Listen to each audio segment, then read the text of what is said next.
It's the end of the year 2007, and this is the News on Cracked. I'm Lex Friedman, and this call may be recorded for quality assurance purposes. Realistically, it probably won't be, though.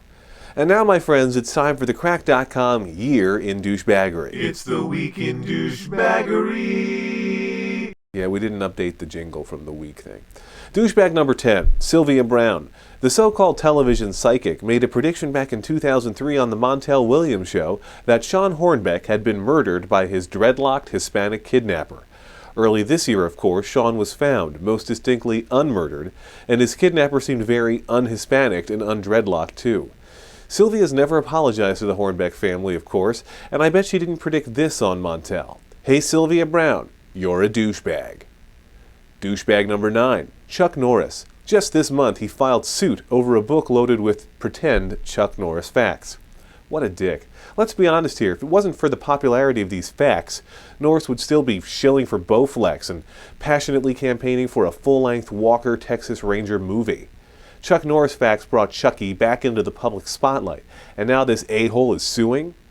In light of this, we've got a few new Norris facts we'd like to add to the paperback edition of that Chuck Norris Facts book. Chuck Norris Facts. Chuck Norris doesn't need a toolkit to make repairs around the house because he's enough of a massive tool himself to handle any job. Chuck Norris hasn't made a decent movie in... No, Chuck Norris has never made a decent movie. Chuck Norris doesn't have a chin under his beard, or a heart, or a soul.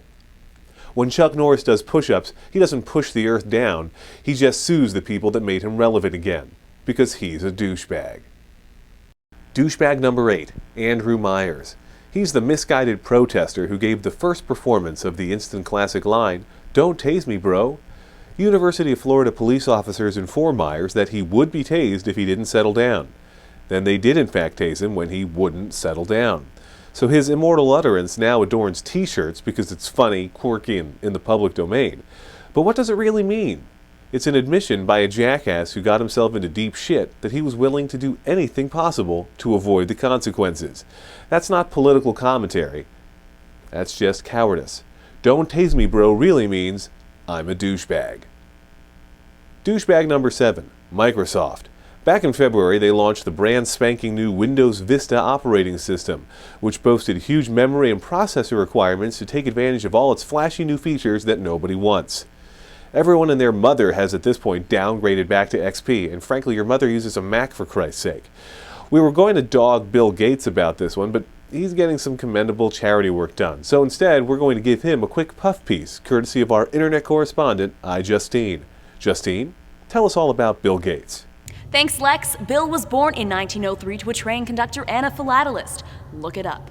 In 1956, he invented the personal computer, and by 1962, he was the world's first internet billionaire. Bill Gates can kill a bear with his bare hands and often does so for sport. He once chopped down a cherry tree and then ate the whole damn thing. He's addicted to painkillers and allergic to cinnamon, which is a problem because his breakfast cereal of choice is always Cinnamon Toast Crunch laced with codeine. In 2007, Bill invented the Zune. And revolutionized the music industry and becoming very close with Amy Winehouse. They are now lovers. P.S. The next version of the Zune has an all-new DRM that is totally awesome. Back to you, Lex. Thanks, Justine. So the number 7 Douchebag of the Year award goes to Microsoft, our largest ever douchebag. And yes, we are including Rosie O'Donnell in that assessment. Douchebag number 6, Evangelist Dr. James Dobson. He's urging his fellow Christians to ignore global warming so that they can focus on opposing gay marriage and encouraging sexual abstinence unsuccessfully, in keeping with Dobson's interpretation of the Bible. Meanwhile, warming ocean waters have led to a global population explosion of jellyfish. And this is true, that jellyfish explosion has wiped out Ireland's only salmon farm and enveloped Japan in an ocean of slime. Dr. Dobson, of course, just continues to beat his dog, literally, as he documents in his book, Dare to Discipline. Dare to douchebag? Don't mind if we do, James. Douchebag number 5, Jerry Falwell. Forgive us for having 2 consecutive evangelists on this year-end douchebag roundup. We're sure it's nothing more than a total coincidence. But with Falwell going and dying on us, how the heck are we supposed to work him into next year's Year in Douchebaggery for 2008? Douchebag. dying. Douchebag number 4, Pearl. That baby is a really, really, really mean landlord. Douchebag number 3, Michael Vick. As we might have heard, it turns out that the Falcons quarterback was into dogfighting. Now he's in prison and he's about to reach a whole new level of understanding for cockfighting. It's sort of like fencing, if fencing were man-on-man rape. But making dogs fight and killing them is douchebaggish. Douchebag number 2, it's a tie. A tie between Bill Belichick, head coach of the New England Patriots and admitted football cheater, and Coors Light, makers of crappy beer and crappier on-air advertisements for their beer featuring edited press conferences footage. Coach Belichick, what role did cheating have in the Patriots' successes so far this season? I thought it was important, Mike. It's Lex, actually. I'm not Mike.